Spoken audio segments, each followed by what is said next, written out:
আজকে একজন ঘটকের সাক্ষাৎকার নেব। আমার সামনে যে ভাই বসে আছে ইনি একজন বিখ্যাত ঘটক। ইতিমধ্যে তিনি কয়েকটা বিয়ে শাদীর কাজ সম্পন্ন করেছেন। যারা এই মুহূর্তে আপনারা বিয়ে শাদী করতে আগ্রহী তারা খুব অল্প সময়ের ভেতরে আমার সাথে যোগাযোগ করুন। আমার নাম্বারটা স্ক্রিনে দেওয়া থাকবে, কারণ এই মুহূর্তে অনেক অনেক সুন্দরী সুন্দরী আপুরা আছেন, তারা খুব দ্রুত বিয়ে শাদী করতে চায়। যেমন যারা সরকারি চাকরিজীবী তাদেরকে বিয়ে শাদী করতে চায়, কারণ অনেক অনেক সরকারি চাকরিজীবী আপুরা আছেন, তারা বিয়ে করতে অনেক আগ্রহী। প্লাস যে সমস্ত ভাইয়ারা ঘর জামাই থাকতে চায় তাদের জন্য সুবর্ণ সুযোগ, কারণ এত সুন্দর সুন্দর মেয়েরা আছে, তাদের অর্থ সম্পদ, গাড়ি বাড়ি, কোনো কিছুর অভাব নেই। তারা চায় যে তারা ভালো একটা মনের মানুষ, তারা বিয়ে শাদী করে তাদের বাড়িতে তারা ঘর জামাই রেখে দেবে।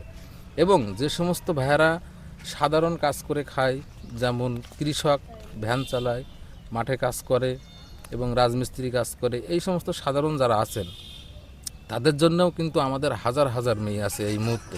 তাই আপনারা দেরি না করে যারা বিয়ে শাদী করতে আগ্রহী তারা খুব দ্রুত আমার সাথে যোগাযোগ করুন। স্ক্রিনে দেওয়া নাম্বারে কোনো হয়রানির শিকার হবেন না এবং এই পেজটি ফলো দিয়ে লাইক শেয়ার কমেন্ট করতে ভুলবেন না।